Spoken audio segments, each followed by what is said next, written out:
that wheel. That will now buy him a tiny little bit of recovery into the wind at speed there on the back of Mathieu van der Poel. But as soon as they've done that, as is always the way with cross, they're into the next feature. Unclip, up the steps, remount through the water. The sand here looking like snow as Mathieu van der Poel tries to stay seated, and he's just so comfortable with bike drift in every different direction. Sweek likewise too. That was a great comeback. I did think, J. Powell, that might have been these two apart for the rest of the race, but look at them back hooked up together again. Yeah, no, it's a good race. I think, like I said, you know, on a course like St.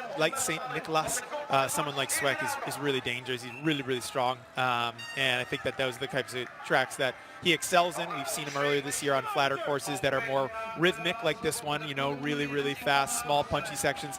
You know, Sweek is a bigger rider, but he's really good in the sand.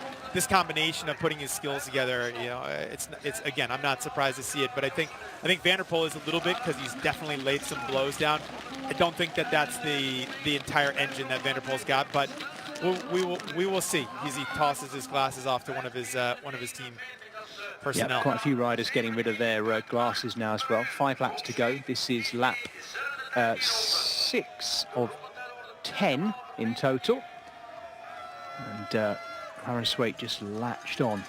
Will it happen again though? Because it was in some of the longer straight sections, particularly just before they got into the sand, where Mathieu van der Poel was laying it down. This is Group 2 on the road. Niels van der Putten just taking on a gel by the looks of it at the back of that group, being led by Kevin Kuhn. Joran Weissura also having got rid of the glasses, and Felipe Orts just a little bit off the pace, this being day 3 of 3 days of really tough racing just before Christmas.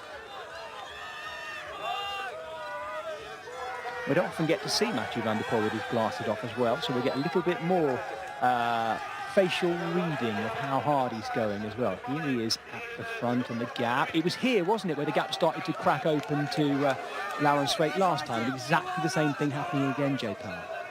Yeah, I mean, the truth is, though, is I still stand by my statement. Like, where can Van der Poel put down enough power? And it's just like, there's just not enough track here in Mol for him to really show just how strong he is, you know, like 600-700 watts for 30-40 seconds wide open.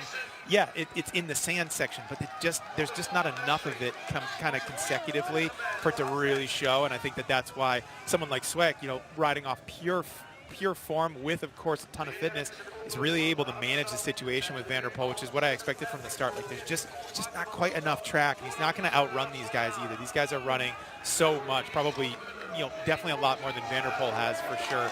But never say never. I think there is enough track here for Van der Poel to do what he needs to do. I think these sections here on the sand and on this wide open section, they can take enough power. So let's see if Sweek can continue to hang on here and continue to bring back time in those sections where he's shown that he is really strong. Van der Poel digging that big white canyon into the sand, hugging the edge of the spray on the edge of the Zilvermeer, the Silver Lake that they're riding around the outside of. And once again, the gap opens up to Aaron Sweek. There's no giving up from Sweek back there, and he won't be either. We might yet see him come back in. Any mistakes in the sand by Van der Poel, and Sweek will be on it, as we saw last lap as well. This is the 10th edition of this race in Mol. It's not always been Telenet Superprestige, of course. Last year it was a round of the exact cross.